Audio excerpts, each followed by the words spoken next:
খুতুবাতের কিতাবের মধ্যে লেখে একজন হাফেজা, কোরআনের হাফেজা মেয়ে, এই মেয়েটার ঘটনা, তার জবান মুস্তাজাবুদ দাওয়া, যেই জবান কোরআন পড়ে, যেই জবান আল্লাহর সাথে কথা কয়, যেই জবান তাহাজ্জুদে ব্যয় হয়, যেই জবানটা কোরআনে ব্যয় হয়, যেই জবানটা হাদিসে ব্যয় হয়, যেই চোখটা আল্লাহর কোরআন দেখে, যেই হাত আল্লাহর ঘরে ব্যয় হয়, বলেন তো এই জবানের মালিক আর হাতের মালিক আর চোখের মালিক হয় যিনি, তিনি কে? আরো জোরে বলতে হবে, তিনি কে? আল্লাহ। ওই হাফেজা মেয়ে, তার দোয়ায় আল্লাহ তাআলা একটা মদখোররেও আল্লাহ তাআলা কেমন দামি বানায় দিছে, কারণ ওর জবান হলো মুস্তাজাবুদ দাওয়া। ও হাফেজা মেয়ে, ও হাফেজে কোরআন, ওর জবানকে আল্লাহ কেমন ধারালো বানাইছে। এই এলাকার মেয়েরা যদি, এই মাদ্রাসার মেয়েরা যদি, এই মাদ্রাসার শিক্ষিকারা যদি একটু দোয়া দিয়া দেয়, আল্লাহ তাআলা কবরবাসীকে মাফ করে দিবে, এলাকার মধ্যে খোদার রহমত আর বরকত নাজিল করবে। জোরে জোরে কোন সুবহানাল্লাহ। দুই বন্ধু এক সফরে, শিক্ষা সফরের নামে দুই বন্ধু রান্না কইরা, দুই বন্ধু সেখানে রান্না কইরা খাবে। দুই বন্ধু রান্না করতে বসছে, পাতিলের নিচে বাবা লাকড়ি দিছে, লাকড়ি। এক বন্ধু কাকোটা বাটা করতেছে, আর এক বন্ধু আগুন জ্বালাইতেছে। হঠাৎ ওই বন্ধু তাকায় দেখে, আমার এই বন্ধুটা, দেখবেন মা খালারা যখন চুলার মধ্যে লাকড়ি দিয়া রান্না করে, একটা লাঠির মতো আছে যেটারে ছাইনারা কয়, যেটা দিয়া কিনারে ছাইনারে আছে না, এটা দিয়ে আগুন জ্বালায়, আগুনে মাঝে মাঝে ফুৎকারও দেয়। কিন্তু ওই আল্লাহর বান্দা কোনো লাঠি লুঠি নাই, ওই আগুনের মধ্যে ডাইরেক্ট হাত দিয়া এরপরে আগুনটারে নাড়াচাড়া করে। সুবহানাল্লাহ। কালকে কইেন সবাই, আগুনের মধ্যে ডাইরেক্ট কি ঢুকাইয়া দিছে? হাত ঢুকাইয়া দিছে। সব জায়গায় তো চামিচ টামিচ নেয় না, মাঝে মাঝে তেলের মধ্যে তরকারির মধ্যে হাত দিয়া নাড়া দেয়। এটা আরেক দোস্তে দেখা পালাইস, ডাক দিয়া কয়, কি রে দোস্ত, ঘটনাটা কি বুঝলাম না, তুই যে আগুনে হাত দিলি তোর হাত কেন পুড়ে না? গরম তেলে হাত দিলি তোর হাত কেন জ্বলে না, ফুসকা পড়ে না? কি রে ঘটনা কি? আল্লাহর ওলি হয়ে গেলি নাকি? ওই বন্ধু ডাক দিয়া কয়, দোস্ত রে, না না, আমার মতো নাফরমান মানুষ পৃথিবীতে আর দ্বিতীয়টা নাই। কয়, তাহলে তোর হাতের মধ্যে এমন কি জাদু আছে? কোন মেডিসিন মাখছিস, যেই মেডিসিনের বরকতে আগুন তোরে হাতের মধ্যে স্পর্শ করে না? সুবহানাল্লাহ। জোরে কোন সবাই। কয়, দোস্ত তুই আমার পুরান ইতিহাস জাগায়া দিলি, আমার জীবনের এক গল্প শোন দোস্ত রে। আমার বাড়ির পাশে একটা কোরআনের মাদ্রাসা, আমি ছিলাম ওই সমাজের মধ্যে, ওই এলাকার মধ্যে সবচাইতে বখাটে ছেলে। আমার মতো বখাটে ছেলে আর ওই এলাকায় কেউ ছিল না। কারো ঘরে সুন্দরী বউ থাকলে আমি তাকে গিয়া জোর করে সেখানে অন্যায় করতাম।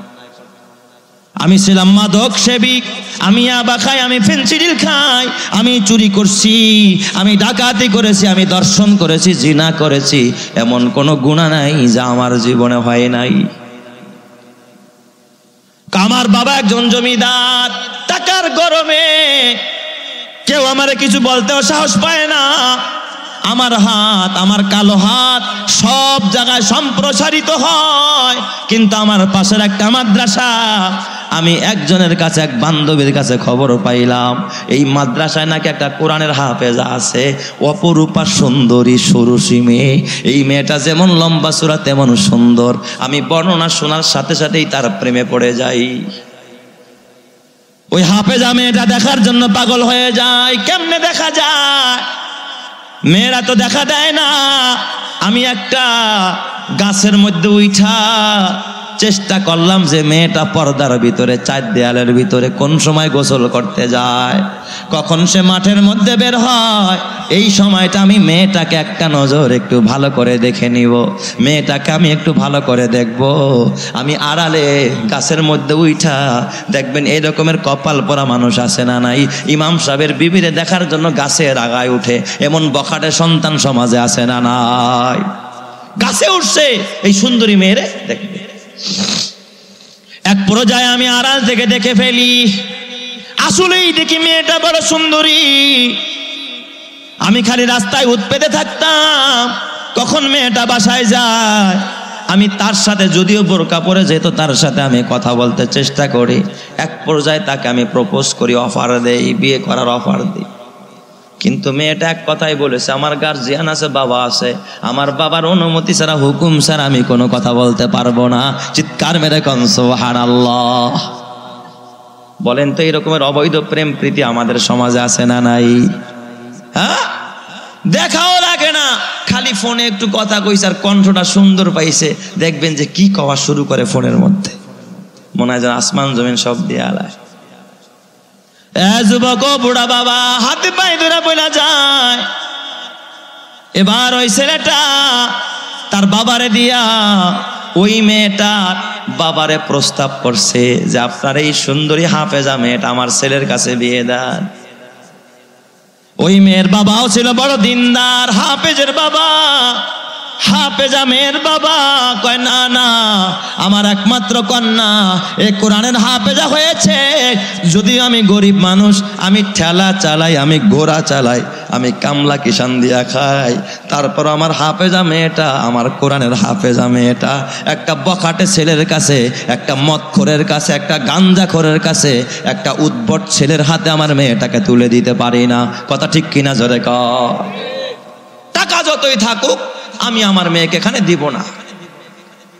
এই কথা যখন মেয়ের ছেলের বাবারে বলে দিছে, ছেলের বাবা আইসা ছেলেকে বলতেছে, বাবা রে তোর কথা অনুযায়ী আমি প্রস্তাব দিছি, তারা রাজি না, মেয়েও রাজি না, মেয়ের বাবাও রাজি না। এই ছেলেটা বড় ক্ষিপ্ত হয়, ডাক দেয়া, আব্বা আমি ওর সর্বনাশ করে ছাড়বো, আমি দেখে দিব আর কোথায় বিয়ে হয়। ও যেহেতু আপনার কথা রাখে নাই, আপনি এলাকার মাতুব্বর, আপনি এলাকার জমিদার, সবাই শোনে, ও শোনে না, আমি দেইকা সার মোর কয়দিন, আমার কয়দিন। কিছুদিন পর ওই এলাকার ভিতরে এমন অভাব শুরু হয়, মানুষ ভিক্ষাবৃত্তি করা আরম্ভ করছে। অথচ এই ছেলের বাবা হলো বড় জমিদার। ওর বাবা ডাক দিয়া কয়, বাবা রে তুই একটা কাজ কর, আমার একটা শাহী ঘোড়া আছে রে বাবা, ঘোড়ার মধ্যে আটা, চিনি, লবণ, তেল, দৈনন্দিন জীবনে মানুষের যে খাবারগুলো দরকার এগুলো নিয়ে রাস্তায় বের হ আর মানুষের মাঝে ত্রাণ বিতরণ করা আরম্ভ কর। ওই দিক দিয়া ওই মেয়ের বাবা যদি ওই বখাটে ছেলের কাছে মেয়েটা দেয় নাই, অন্যত্র একটা দিনদার ছেলের সাথে তার বিয়ে হয়। ওই ঘর থেকে আল্লাহ একে একে পর পর 3টা কন্যাও তারে দান করে দেয়। সুবহানাল্লাহ বলে সবাই। ওই হাফেজা মেয়ের ঘরে এখন 3টা সন্তান। কিন্তু আল্লাহর কুদরতের কি কারিশমা! এ আমার বাবা আল্লামা জুলফিকার আলী নকশবন্দি লেখে, ওই মেয়েটা ওই 3টা কন্যার মা হওয়ার পর তার স্বামী হঠাৎ একদিন তার স্বামী ইন্তেকাল করে। এখন মেয়েটা বিধবা হয়ে যায়, বাচ্চাগুলো এতিম হয়ে যায়। বাবাও বড় অসহায়, বাবাও দুনিয়ায় নাই, মেয়েটা বড় অসহায়। হাফেজা মেয়ে, কোরআনের হাফেজা। 3 দিন 4 দিন হয়ে যায়, ঘরের মধ্যে খাবার নাই। শুনছে রাস্তায় কারা জানি ত্রাণ বিতরণ করতেছে, কোন ধনী মানুষরা জানি গরিবদেরকে ত্রাণ দেয়। এবার মেয়েটাই যখন চিন্তা করল, আল্লাহ মানুষের কাছে হাত পাতবো না, কিন্তু ঘরের মধ্যে যে ছোট্ট ছোট্ট 3টা এতিম বাচ্চা চড়া কয়, মা গো আর ক্ষুধার যন্ত্রণা সহ্য হয় না রে মা, মা না খায়া থাকতে পারি না মা। পাশের বাড়ির খালাম্মা শুনলাম ওই রাস্তায় কারা জানি ত্রাণ দেয়, তাদের কাছ থেকে ত্রাণ আনছে, মা তুমি কি পারবা আমাদের জন্য একটু ত্রাণের ব্যবস্থা করে, একটু আটার ব্যবস্থা করো। মহিলাটা বড় অসহায়, বাচ্চাদের চোখের পানি আর বরদাস্ত করতে পারে না, নিজে বাচ্চা 3টার হাতটা ধইরা, বুরকাটা পইরা, হেজাবটা লাগায় রাস্তার মধ্যে গিয়া দাঁড়ায় গেছে। দেখে ঘোড়ায় উঠা কে যেন ত্রাণ বিতরণ করতেছে। যিনি ত্রাণ বিতরণ করে সেই তাকে এক সময় কি করতে চাইছিল, বিয়ে করতে চাইছিল। লাইনে দাঁড়ায় গেছে, লম্বা লাইন, লম্বা লাইনের ভিতরে সারাদিন পর দেখবেন বাবা এই যে সরকারের কিছু মাল, রিলিফের মাল যেটা বিক্রি হয় কম টাকায়, ন্যায্য মূল্যে যেটাকে বিক্রি করে আর কি, এটা নেওয়ার জন্য কত মানুষ সকাল থেকে লাইনে দাঁড়ায় আছে না নাই? ওই মেয়েটাও বাচ্চা 3টা নিয়ে লাইনে দাঁড়াইছে, তাকে ত্রাণ দিবে। হঠাৎ যখন সামনে আসছে, যখন বলছে ভাইয়া আমার বাচ্চাদেরকে কিছু দেওয়া যায় কিনা, ওই বকাটে ছেলেটা কণ্ঠ শুই নাই, বুঝে ফেলছে এটাই তো সেই হাফেজা মেয়ে যারা আমি বিয়ে করতে চাইছিলাম। ওর ভিতরে তো বড় ক্ষোভ রয়েছে, বড় ওর ভিতরে বড় অহংকার, শত্রুতা লালন করতেছে। ওর ভিতরে তো প্রতিশোধের আগুন ধাউ ধাউ করে জ্বলে। ডাক দিয়া কয় তুমি সেই মেয়ে না? কয় হ্যাঁ আমি সেই মেয়ে যারা আপনি বিয়ে করতে চাইছিলেন। আমার বাবা আপনি মাদক সেবী দেখা, বকাটে দেখা আপনার কাছে আমার বাবা বিয়ে দেয় নাই। কয় যাও ভেগে যাও, তোমার আমি কোনো ত্রাণ দিব না। মহিলাটাই খালি হাতে ওখান থেকে যখন চলে যায়, আঁচল দিয়া চোখটা মুছে, ছোট্ট বাচ্চা 3টা হাউমাউ করে কান্দে। মায়ের চেহারার দিকে তাকায় আমারে ডাক দিয়া কয় মা, মা গো সবাই রে ত্রাণ দেয়, তোমারে কেন ত্রাণ দেয় না? লোকটা কানে কানে তোমারে কি কয় রে মা? দুনিয়ার সবাই ত্রাণ পায়, সবার ঘরে খানা যায়, আমরা কি খাবো না মা? আমাদের ঘরে কি চুলা জ্বলবে না মা? আমরা কি না খায়া থাকবো নি গো মা? সবাই রে ত্রাণ দেয়, এই আঙ্কেল রে দেখি সবাই রে ত্রাণ দেয়, তোমারে কেন দেয় না মা? কি হয়েছে আমারে কইলাম। কয় না বাবা না, আল্লাহ আমাদেরকে খাওয়াবে, আল্লাহর উপরে তাওয়াক্কুল করি। ওয়া মান ইয়াতাওয়াক্কাল আলাল্লাহ ফাহুয়া হাসবু ওয়া মান ইয়াত্তাকিল্লাহ ইয়াজআল লাহু মাখরাজা, আল্লাহ বের হওয়ার রাস্তাও করবে। ওয়া ইয়ারযুকুহু মিন হাইসু লা ইয়াহতাসিব, বাবারে চিন্তা করিস না, যারা আল্লাহরে ভয় করে আল্লাহ তাদের জন্য এমন জায়গা থেকে রিজিকের ব্যবস্থা করে কোনোদিন ওই মানুষটা কল্পনাও করতে পারবে না। বলেন তো কথা কার? মা এবার মেয়ের এই ওয়াজ করতেছে, মেয়েরা তোরা চিন্তা করিস না, ওয়া মান ইয়াত্তাকিল্লাহ ইয়াজআল লাহু মাখরাজা ওয়া ইয়ারযুকুহু মিন হাইসু লা ইয়াহতাসিব। সে তো কোরআনের হাফেজ, আসে এই আয়াত জানে। কয় যারা আল্লাহরে ভয় করে আল্লাহ সংকট দূর করে দেয়, এমন জায়গা থেকে রিজিক দেয় যা কোনোদিন সে কল্পনাও করতে পারে নাই। এই মেয়েরা চিন্তা করিস না। কয় মা না না, যাও যাও কিছু ত্রাণ আনো মা, ক্ষুধায় সইতে পারি না। এবার এই মহিলাটা হাফেজা, মহিলা মাদ্রাসার মেয়ে হাফেজা, এই বাবা কোরআনের হাফেজা, যায়া বলতেছে ভাই রে যদি দয়া করে আমার বাচ্চাদের দিকে তাকায় আমার একটু ত্রাণ দিতে পারো, বড় উপকার হয়। কয় দিতে পারি, যদি আমার মনের চাহিদাটা পুরা করো। বিয়ে তো বসো নাই, এখন আমি অবৈধভাবে তোমার সাথে মনের চাহিদা পুরা করতে চাই। তুমি যদি রাজি হও, যত আটা লাগে, তেল লাগে, চিনি লাগে, লবণ লাগে, সব আমি ব্যবস্থা করব। চিৎকার মেরে কন্যা নাউজুবিল্লাহ। বলেন তো যাদের ভিতরে আল্লাহর ভয় আছে তাদের রিজিক দিবেন যিনি, তিনি কে? মহিলারা ডাক দিয়া বলে হাফেজা না না না ভাই রে, মাআযাল্লাহ, তুই তো আমার রাজ্জাক না, তুই তো আমার খালেক না, তুই তো আমারে খাওয়াস না। আল্লাহু হুয়ার রাজ্জাক, আমার আল্লাহ হলো আমার রাজ্জাক, আল্লাহই রিজিক দিবে, আমি তোর রিজিক চাই না। মেয়ে 3টার হাতটা ধইরা কানতে কানতে আঁচল দিয়া চোখ মুছতে মুছতে বাড়ির দিকে রওনা। আল্লাহ আমারে খাওয়াবে, আমার আল্লাহ না খাওয়ায় রাখবে না। এই কথা শোনার সাথে সাথে ছেলেটার ভিতরে দিলের মধ্যে ধাক্কা লাগছে। আহারে, এই বাচ্চাগুলোর চোখের পানিও বুঝি আমার দিলটারে নরম করলো না। আমি তো ইচ্ছা করলে বাচ্চাগুলোর হাতেও কিছু খাবার দিতে পারতাম, আমি তো বড় জালেম হয়ে গেলাম। কয় দোস্ত, তখন আমার মন খারাপ, কামনা করলাম কি, আমি লাইনের লোকগুলোরে দাঁড় করাইয়া দেখি মহিলাটা এই রাস্তা দিয়া যায়, আমি ঘোড়াটা টান দিয়া আরেক রাস্তা দিয়া একটা টান মারলাম। আমি তো আর বাড়ি চিনি, আমি ওর বাড়ির সামনে গিয়া আটার বস্তা, লবণের বস্তা, চিনির বস্তা, তেলের বস্তা সব আর দরজার মধ্যে ফালায়া, ও বাসায় ঢোকার আগে আগে সব দরজার মধ্যে পৌঁছায়া দিয়া আমি একটু আড়ালে দাঁড়ায় রইলাম।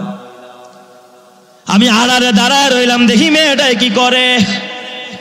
আড়ালে দাঁড়াইয়া হঠাৎ আমি দেখি মেয়েটাই যখন ঘরের দরজায় ঢুকছে, ঘরের দরজায় ঢুইকা আটা লবণ তেল চিনি দেখা আল্লাহর শুকরিয়া আদায় করা কয় মেয়ে গো ডাক দিয়া কয় মারে ওই যে দেখ বলছিলাম না আল্লাহরে ভয় করলে আল্লাহ এমন জায়গা থেকে রিজিক দিবে যেটা কোনোদিন মানুষ কল্পনাও করবে না। চিৎকার মেরে কন্না আল্লাহু আকবার। দেখ আল্লাহ তারা রিজিক পাঠায়া দিছে। এই কথা বলে আর মেয়েটা আল্লাহরে ডাক দেয়া আল্লাহ, সাথে সাথে মোনাজাত আরম্ভ করছে।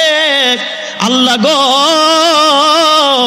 ও আকাশের মালিক, তুমি আমার একটা জালেমের চেহারা দেখাইলা, যেই জালেমটা আমার সতীত্ব নষ্ট করতে চায়, একটা জালেমের চেহারা আমারে দেখাইলা, কিন্তু তোমার যেই ওলিটা আমার খাবারের ব্যবস্থা করলো তার চেহারাটা আমারে দেখাইলা না।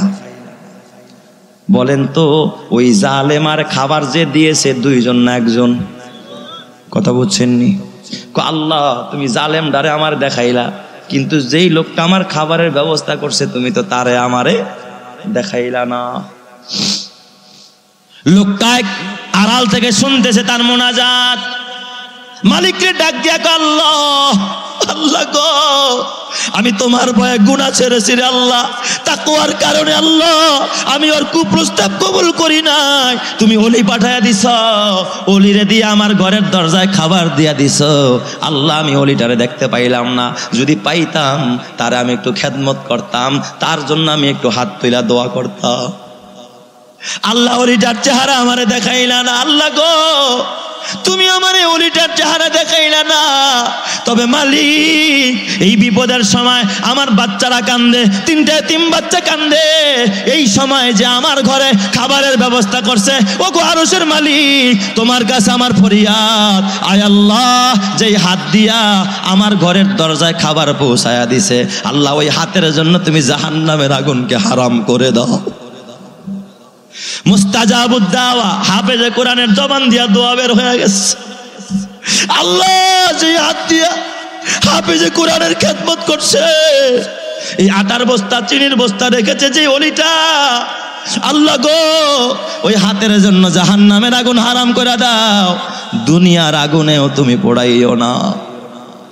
এই দোয়া যখন করছে ছেলেটা বলে আমি কানতে কানতে দোকান থেকে চলে আসলাম। এরপর থেকে কসম আল্লাহ, আমি যখন এই কোন আগুনে হাত দেই, ওই হাফেজে কোরআন হাফেজা মহিলার দোয়ার বরকতে আমার হাতের মধ্যে দেখি আগুনের তাপ লাগে না। আমি এরপর থেকে চুলার মধ্যে ছাই নাড়তে কোনো লাঠি লাগি না, হাত দিয়েই নাড়া দেই। আমি গরম তেলের মধ্যে হাত দিই, হাতে ফোসকা পড়ে না, কারণ আল্লাহর ওলি ওই মেয়েটা আমার জন্য দোয়া করেছে। এ আমার বাবা, ওই হাফেজারা এই মাদ্রাসায় পড়বে, এখানে একটা ভবন হবে, এখানে কোরআনের হাফেজারা পড়বে আর দোয়া করবে, আল্লাহ যারা আমার এই ঘরটা বানায়, যারা আমাদের সেবা করে, আমার খেদমত করে, তাদের কবরে জাহান্নামের আযাব দিও না। এ বাবা, তোমার ঘরে টিভি দেখে, তোমার ঘরে জিনা হয়, তোমার ঘরে গুনাহ হয়, আর এই ঘরে খোদার জান্নাতের নিয়ামত হয়, কোরআন তেলাওয়াত হয়, তাহাজ্জুদের নামাজ হয়। ওরে কোরআন পড়ো, কিতাব পড়ো, কোরআন পড়ো, কিতাব পড়ো, ওলি আল্লাহর লেখা, দুই নয়নে যায় না দেখা, ওই কপালের লেখা। অনেকে কয়েক লক্ষ টাকা দিয়া টয়লেট বানায়, আছে না নাই? লক্ষ লক্ষ টাকা দিয়া টেলিভিশন কিনে, মোবাইল কিনে। এ আমার বাবা, আমি লক্ষ লক্ষ টাকা চাই না। এই মহিলা মাদ্রাসার বিল্ডিং এর কাজ ধরছে বাবা, কোটি কোটি টাকা লাগবে, লক্ষ লক্ষ টাকা লাগবে। আপনি যদি পারেন এই ঘরটার নির্মাণের জন্য, রড কেনার জন্য, সিমেন্ট কেনার জন্য, বালু কেনার